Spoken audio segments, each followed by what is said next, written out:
Hello to all of you. Myself, Dr. Kanchan, physiotherapist, uh, currently in Jyoti Vidyapeeth Women's University.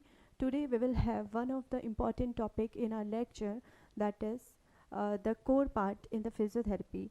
The topic is assessment.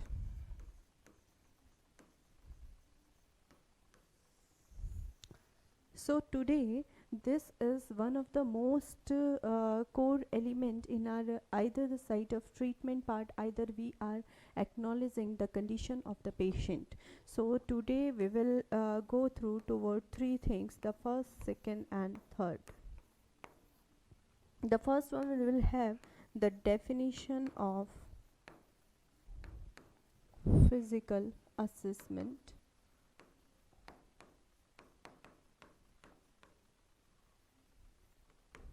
The second thing, we will know about the importance of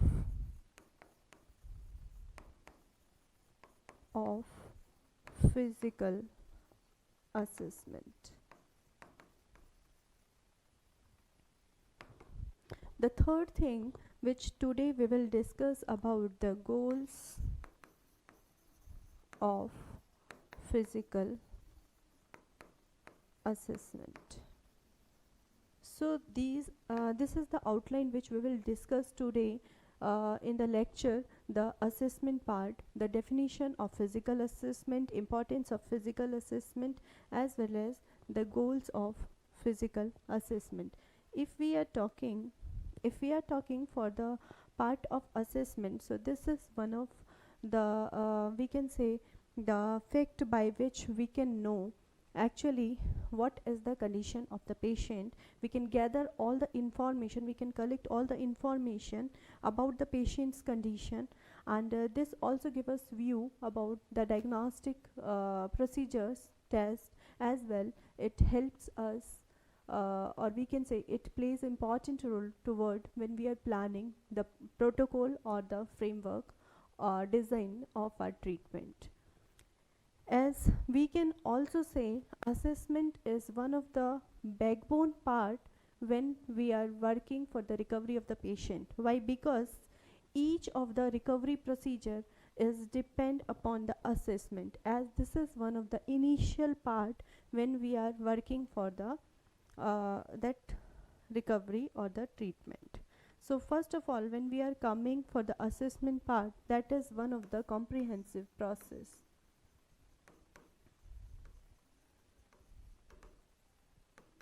It is one of the comprehensive process which includes sometime the subjective data, which includes the objective data, as well as we will have the documentation and other facts regarding to the status of the patient condition. So the first thing, the assessment is divided into two parts. The first one is subjective and another one is objective. When we are going for the subjective part in the assessment, this is where we are gathering all the information of the patient regarding to first the about demographic data,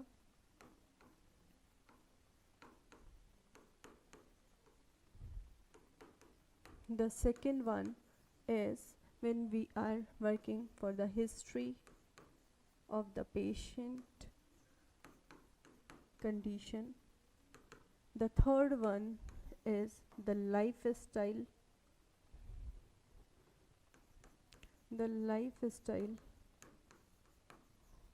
of patient. Fourth one, the fact over which we will work, that will be the goal of patient or the expectation of patient from the physiotherapist, right? So we can say the assessment is divided, the core assessment is divided into two parts. The first one is the subjective assessment and the second part is the objective assessment. When we are going for the subjective assessment, we are having the demographic data, we are having the history of the patient and the next step we will work over the lifestyle of the patient. Then at the next level we have to focus over the goal of the patient, which is to be achieved by the physiotherapist or by the physiotherapy management. So these are the things which will have in the subjective part, the demographic data. First we will take the subjective part. In the subjective part we are having the demographic data. In the demographic data we can also say that personal details. We can also say that the personal details, these personal details conclude the name, age, gender, occupation of the patient.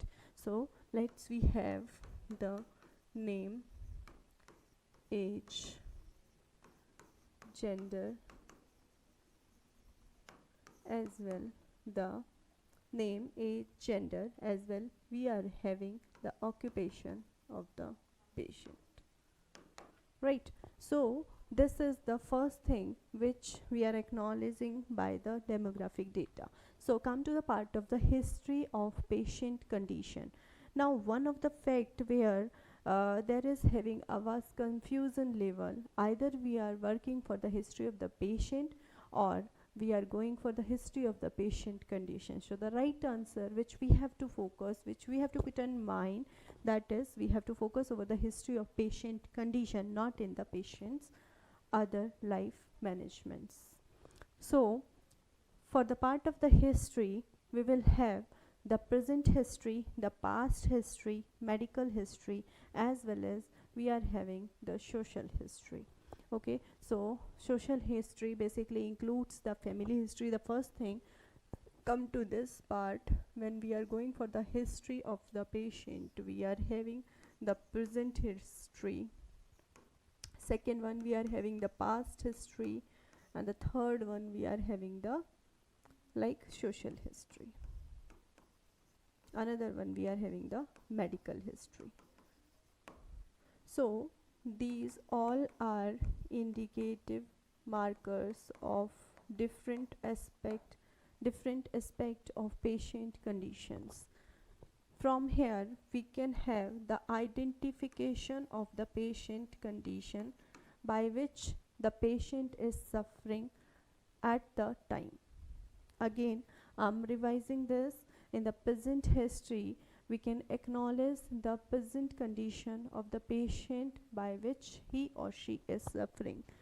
Then past history, when we are working for, when we are taking the past history, under that we are having the contents like the previous surgery, the previous injury, any type of previous one or any type of previous pathology by which we can correlate, we can connect the present condition, either that is relevant or not. So come to the part of social history. Social history, that is comes under the contenting when we are taking the family history, like that particular disease or the condition have been came from the previous existence, like hereditary or not. The another one is the medical history, like some of the patients are taking previously many of the medications of like comorbidities, like we have the thyroid, we have the hypertensive drugs and many more. So we have to acknowledge the medical history during when we are planning the framework of the protocol. So this also we have been covered, like the history of the patient condition. Now come to the part of lifestyle of the patient.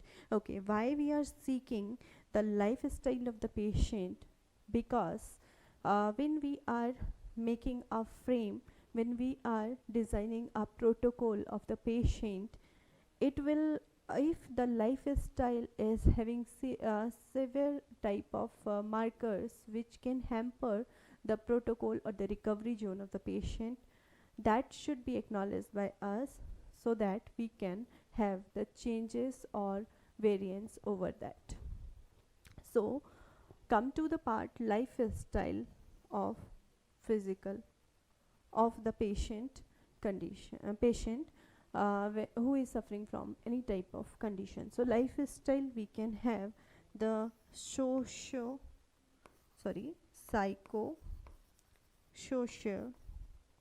factors.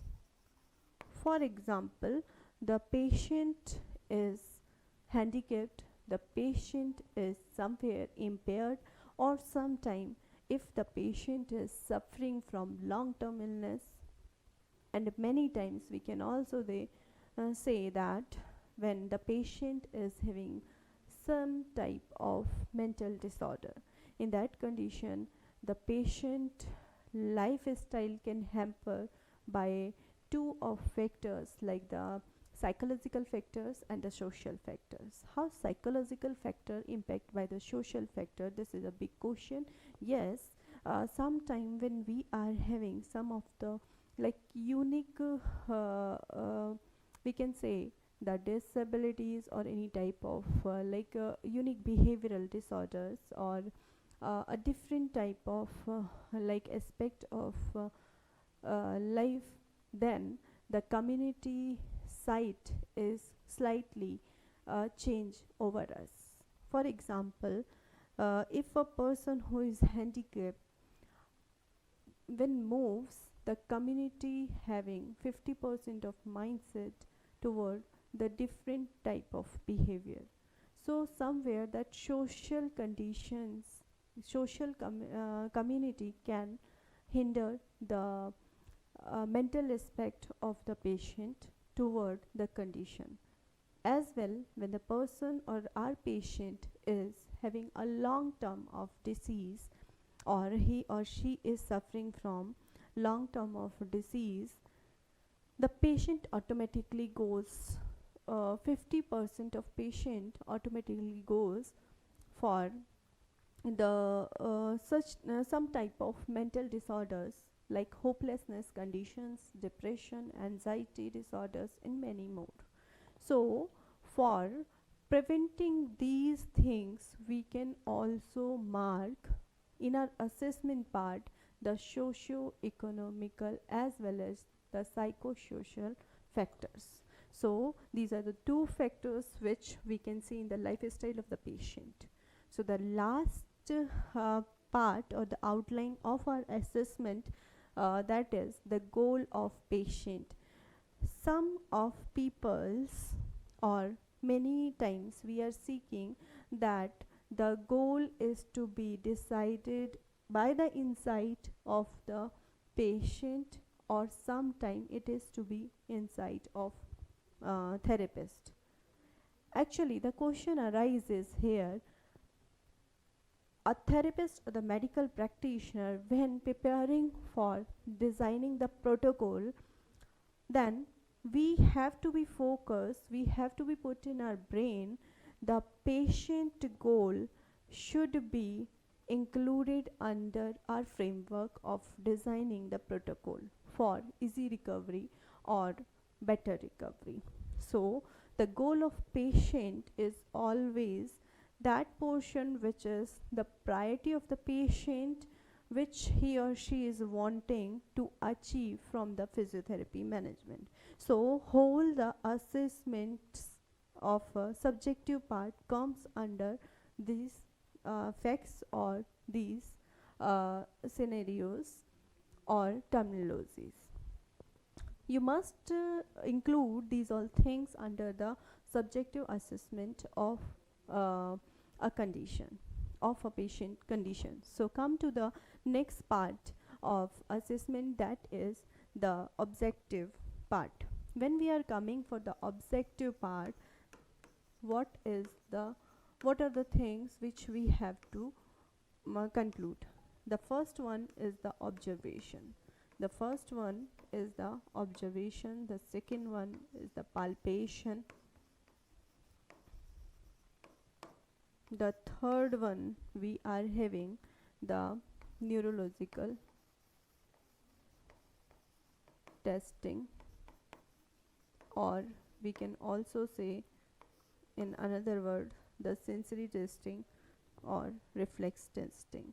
The another one we are having the spatial test and spatial scales,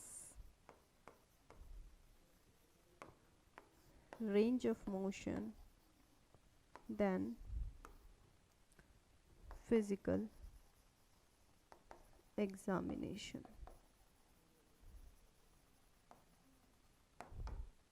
So these are the things which we have to conclude under the objective assessment of the patient condition. The first one is the observation, the second one is the palpation, the third one is the neurological testing, another one is the spatial testing or the spatial scales which we are concluding during the physical examination, and another one which is most important, that is the range of motion. So all these things we are having by the patient assessment. The first one is the observation. So what is the thing which we have to observe during the assessment of the patient? The first one is the swelling. If we can say anyone having any type of swelling, edema, or any type of tenderness over any type of condition, discoloration, which we can see by the observation. The another one is the palpation. In the palpation we will have either that is we will palpate, we will assess that swelling condition as well the tenderness condition. The neurological condition, neurological assessment, we have to assess the reflexes as well as the sensory testing methodologies to test or to assess the senses. Then spatial test, for each and every joint we are having the different to different spatial tests. For example, we are having the MTCAN test, we are having the various type of anterior drawer test, and various type of tests are there to check out the joint range of motion and the deficient portion. So another one is the spatial scales. Yes, it is also there, by which we can conclude how much the patient is suffering from any condition. For example, in the pain condition we are taking a common scale, that is VAS. Another one is the range of motion. Yes, it is the degree by which we are acknowledging the joint actually how much it is moving or not. Then the physical examination, inbuilt and all the appearance and all the thing where we can have the another thing in the observation only. One more thing we have to focus, the postural analysis and the gait proportions. This is also to be concluded under the observation part. Out of that subjective and the objective, we also have to go for the documentation as per the ethics, we can say the beneficiaries of the professional part. So all these things are short, all these things I have concluded in a short video of assessment, and over the details we will have the next session. Thank you very much.